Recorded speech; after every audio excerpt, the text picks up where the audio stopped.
Welcome to the Heal Your Hunger Show, where we get to the heart of why you overeat and how to stop. If you struggle with food and weight like I did, welcome home. Welcome everybody to the Heal Your Hunger Show. So happy to have you here. It is a great day to be alive. And I just have something I wanted to share. I was on a call the other day and something was said that I just loved because it made me think about the whimsical, wonderful, spontaneous, and yet entirely intentional way that spirit works in our lives. So I'm going to share about that in a minute. But first I want to say, have you signed up yet for the Quit Sugar Challenge? It's happening. It's coming up real soon. Go to quitsugarchallenge.com. Why would you do such a thing? Well, if you have been eating too much sugar lately and you don't feel great, if you feel bloated, if you have gut issues or autoimmune issues, or if you have weight to lose and you just don't feel like you're yourself, if you lack energy, if you lack motivation, if you just want to stay on the couch and eat, come to the Quit Sugar Challenge because everything's easier when we do it together. You know, together we can do hard things. So the Quit Sugar Challenge is a 5-day journey to either minimizing or actually eliminating sugar from your diet. And yes, it's possible. And you can actually do it without feeling sad or distressed or deprived. And so that's what I love to show people how to do. So I do this by giving you sweet swaps, my favorite sweet foods, because I still have a sweet tooth. So I give you my favorite sweet foods that you can swap out with your foods that have sugar in them. I will show you sugar substitutes that enable you to enjoy sweet things, again, sugar-free.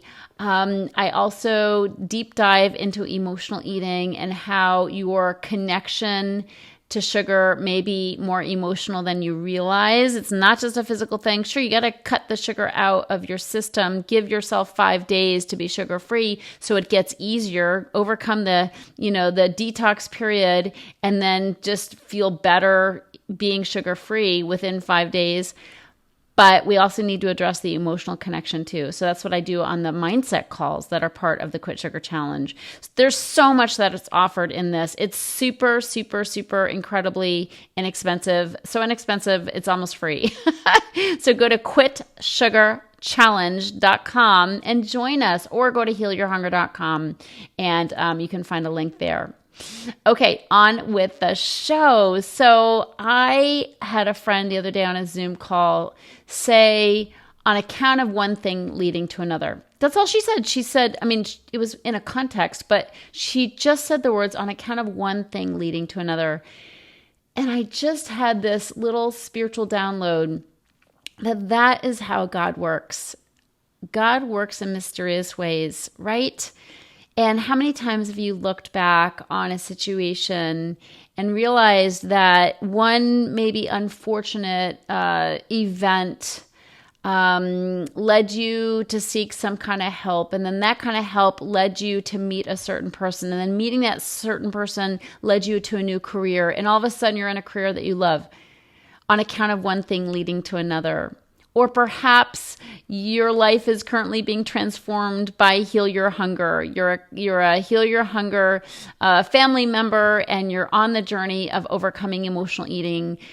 But you weren't looking for Heal Your Hunger. You were looking for another diet, perhaps, or you were trying to figure out what the hell you were going to do to lose weight. And you're on Facebook and you were scrolling, and then you saw something about the Quit Sugar Challenge, or something about Make Peace with Food, or something about Tricia Nelson, who knows? And you clicked on it, and then it led you to another page, and then you watched a video, and then all of a sudden you find yourself signing up for the Quit Sugar Challenge, and then before you know it, you've cleared your cupboards of sugar, and before you know it, you're feeling energized and happy, and before you know it, overeating is no longer a part of your life. Again, on account of one thing leading to another, just hanging out on Facebook. Or perhaps you're married to somebody that you weren't looking for, but on account of one thing leading to another, you met your soulmate. There are so many things that happen in our lives on account of one thing leading to another. And I want to talk about that because I do believe God works in mysterious ways, and whatever God means to you, that's a journey in and of itself. It's a very personal journey, and you get to decide what that is for you. But I do believe that there's a spiritual force. I do believe that there is definitely a protective, loving, powerful and all-knowing power in my life that is guiding me. And, meeting my mentor at age 21 was one of those moments. I craved for a way out of my eating issues. I was so tired of dieting. I was so tired of losing weight and then blowing it and gaining the weight back. And, I thought I was one of those people who would never get it. I thought I was one of these people who would never figure out, the answer to her weight struggles. And I did. And you can too. But what happened for me, and the way I did find a solution, is one thing leading to another yet again. I was bombing.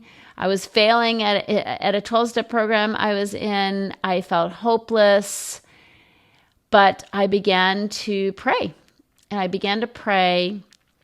And then I had lost like 40 pounds, and I was about to go back up the scale because I always did. I always, do great on the diet and then blow it. So I was just at that pivot point where I was wanting to eat. I was sick of my food plan. I was sick of weighing and measuring and being super squeaky clean. I wanted to eat something that was fun, something that was sweet, and I was falling. Like I could feel myself falling, and I was about to put the weight back on. I knew it. I'd done it so many times, but I was pulling out all the stops. I was like, what can I do? I feel desperate. I need help.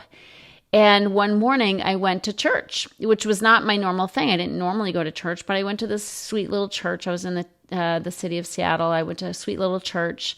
I sat in the back. I listened to the sermon. It was a good, empowering sermon. And I left that church and I ran into a friend of mine.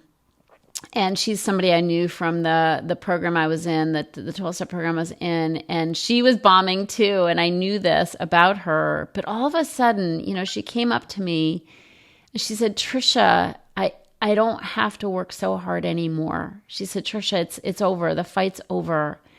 And I was like, what is she talking about? But she said, I started working with this person who is helping me see this from a whole new perspective. Anyway, long story short, she gave me this person's number. I called this person. I traveled to another city to visit this person because I was pulling out the stops. And that was a turning point for me. I met my mentor. I began on a journey. I let go of my diet, my weighing and measuring. I let go of everything. And I started on this deeper journey of healing. But that was all on account of one thing leading to another. I went to church. I was feeling desperate. And then I ran into a friend and she guided me to this new path that I'm on still. This is the path that I teach others. I codified the help I got from my mentor 35 plus years ago. I codified it. I put it in a step-by-step process online where clients from all over the world can access it and start changing their lives. But that was on account of one thing leading to another. So I just want to share that, this is how God works. This is how God works. God works through inspiration. God works through divine ideas. Like, I'm just going to go to church. I'm going to go see if there's anything there for me. We don't know consciously that we're about to change our lives. We don't know consciously that we're making a move that could give us a new career or give us a new relationship. But we take the action. And somebody once told me, if you're not rowing, you can't steer. Like a rowboat that's isn't being rowed is just sitting there and there's nothing to steer. You don't steer or you don't get guided by the rudder or by the oars unless the oars are moving, right? Like you have to be moving in order to be steered. I hope that makes sense. In order to be guided, in order to be led, you have to be in motion. So taking action is so important.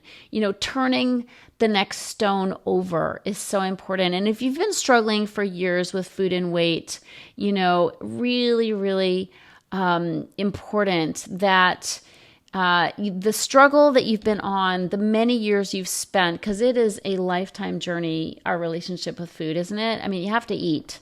And you have to figure out how to coexist with food and have it be a peaceful relationship. So long as you are continuing to seek and to search, and being on this podcast, listening right now is part of that search, right? You're curious, you're wanting to know what to do, and you're here listening. And I say, yay, you, because you're rowing. You're rowing.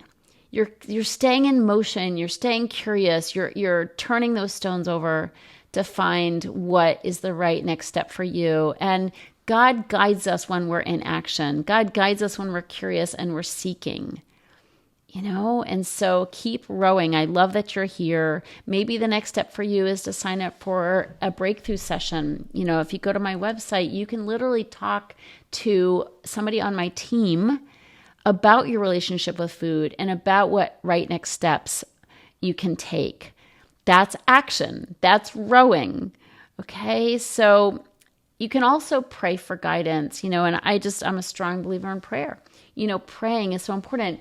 2 weeks before I met my mentor, I'd been at a meeting and somebody had talked about getting on their knees. And I grew up going to church, and we got on our knees on the pew, in the pew, right? We had these little stools we got on. But as an adult, I hadn't gotten on my knees, but I heard about it and I thought, I'm going to try that. And I had a futon at the time. I lived in an attic room, a room in the attic of the house I was in. And I had a futon, which is, 10 inches off, it's 10 inches above the ground, but it was on the ground. So kneeling by a futon is awkward. It's not the same as kneeling by a bed. But I'm like, I'm going to kneel. And I got on my knees. I would say, kind of lean over with my elbows on the futon. I would say a prayer, and then I would kind of tumble into bed because I didn't have to climb into bed. It was a futon, and in the morning I would kind of roll out of my futon onto my knees again. And I would say a prayer. And do you know that it was only 2 weeks after I was starting to get on my knees that I was shown, I was guided to my mentor, the mentor that changed my life? Only 2 weeks. And when I looked back, I thought, wow, that getting on my knees thing, I know that had something to do with it. I was getting ready. I was taking action.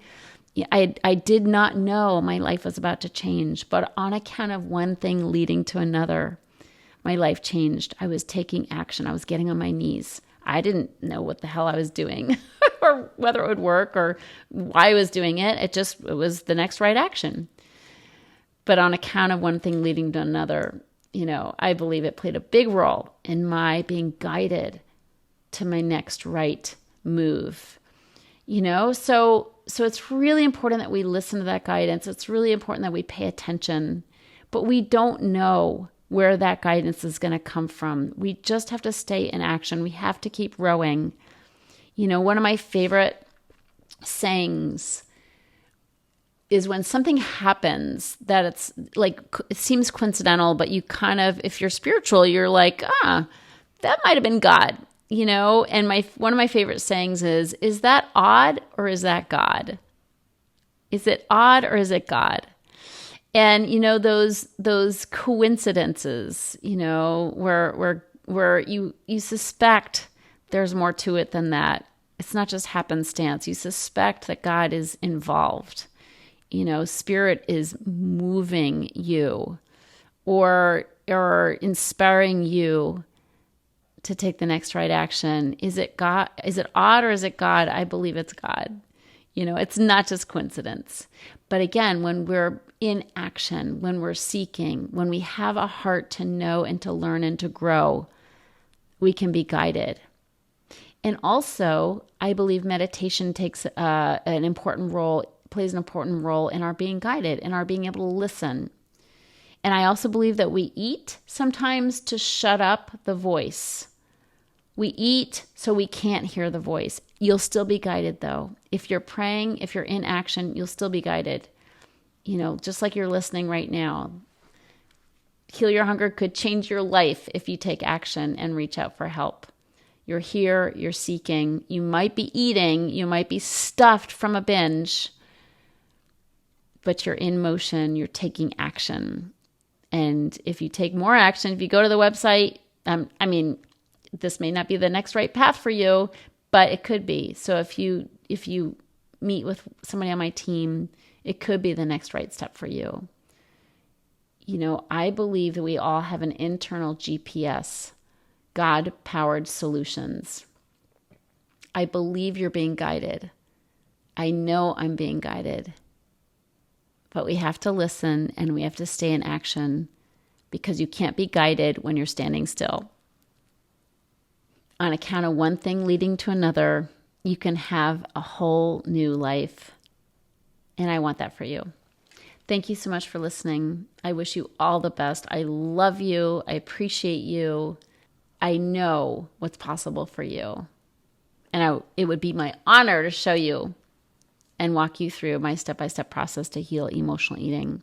So stay alert, stay aware, and watch one thing lead to another. Wishing you all the best. If you enjoyed this podcast and want to get free support, insider health info, exclusive invites to events, and more, visit healyourhunger.com.